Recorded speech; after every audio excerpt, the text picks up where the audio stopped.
Hello বন্ধুরা, আমি প্রিয়া। আমার চ্যানেল প্রিয়ার রান্নাবান্নায় তোমাদের সবাইকে ওয়েলকাম।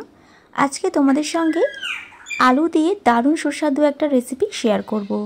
গরম ডাল ভাতের সঙ্গে কিংবা সন্ধ্যাবেলা স্ন্যাক্সের সঙ্গে আলু দিয়ে এই রেসিপিটা অবশ্যই কিন্তু একবার ট্রাই করে দেখো। আশা করি খুব ভালো লাগবে। আর মাত্র 10 থেকে 15 মিনিটেই রেসিপিটি তৈরি হয়ে যায়। এখানে দুটো আলু আমি খোসা ছাড়িয়ে একটু মোটা করে কেটে রেখেছি। এই রেসিপিটা করতে গেলে আলু কিন্তু ঠিক এইভাবে মোটা করে কেটে নিতে হবে। এবার কড়াইতে কিছুটা জল দিয়ে আলুগুলো জলের মধ্যে দিয়ে সামান্য লবণ দিয়ে হালকা ভাপিয়ে নেব। খুব বেশি কিন্তু সেদ্ধ করা যাবে না, 40 থেকে 50% মতো সেদ্ধ করে নিতে হবে। এই রেসিপিটা একবার বানিয়ে দেখো, সময় লাগে খুবই কম, আর বাচ্চা থেকে বড় সকলেরই ভীষণ পছন্দ হবে। দেখো আলুগুলো আমি 40% মতো সেদ্ধ করে নিয়েছি, খুব বেশি সেদ্ধ করিনি। এবার একে একে আলুগুলো তুলে নিচ্ছি। আলুগুলো এবার ম্যারিনেট করে নেব। আলুর মধ্যে দিয়ে দিচ্ছি সামান্য একটু আদা রসুন বাটা, পরিমাণ মতো লবণ। লবণটা একটু বুঝে দিতে হবে, আলু সেদ্ধর সময় কিন্তু লবণ ব্যবহার করা হয়েছিল। দিচ্ছি সামান্য একটু হলুদ গুঁড়ো, হাফ চা চামচ পরিমাণে কাশ্মীরি লঙ্কার গুঁড়ো, আর দিচ্ছি সামান্য গোলমরিচের গুঁড়ো, আর অল্প একটু সর্ষের তেল দিয়ে দেব। আর দেব 1 চামচ চালের গুঁড়ো আর 1 চামচ কর্নফ্লাওয়ার। চালের গুঁড়োটা দিলে মুচমুচে বেশিক্ষণ থাকে।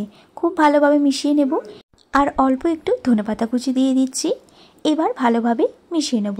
এখানে আলু মেশানোর সময় আমি কোনো জল ব্যবহার করব না। শুকনো শুকনো এটা মিশিয়ে নিতে হবে। এবার গ্যাসে কড়াই বসিয়ে বেশ কিছুটা পরিমাণে রিফাইন্ড অয়েল দিয়ে তেলটা হাই হিটে খুব ভালোভাবে গরম করে নেব। তেল গরম হয়ে গেলে একে একে আলু স্লাইসগুলো দিয়ে ভেজে নেব। গ্যাসের ফ্লেমটা লো টু মিডিয়ামে রেখে আলুগুলো ভাজতে হবে। হাই ফ্লেমে দিয়ে কিন্তু ভাজা যাবে না, তাহলে মশলাটা একদম পুড়ে যাবে।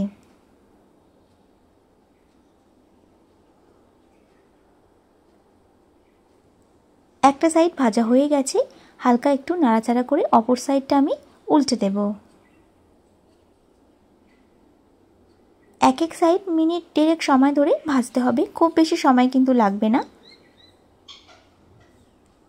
আলুগুলো বেশ মুচমুচে করে লাল লাল করে ভেজে নিয়েছি। এবার তুলে নিচ্ছি। বাকি যে আলু স্লাইসগুলো আছে একইভাবে তেলের মধ্যে দিয়ে ভেজে নেব। আলুর এই রেসিপিটি একটু মুখরোচক, তাই বাচ্চারা খেতে কিন্তু বেশি পছন্দ করবে।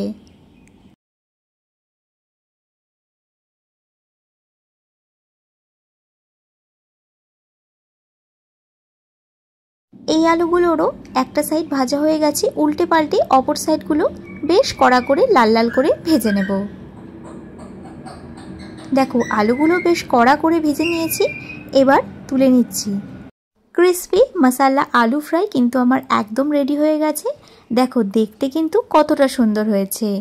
রেসিপিটি যদি তোমাদের ভালো লাগে তাহলে লাইক কমেন্ট শেয়ার করে দিও। আর এরকমই নিত্য নতুন রেসিপি পেতে আমার চ্যানেলটা সাবস্ক্রাইব করার অনুরোধ রইল। সবার আগে আমার ভিডিও নোটিফিকেশান পেতে পাশে থাকা বেল আইকনটা প্রেস করে দিও। সকলে ভালো থেকো, সুস্থ থেকো।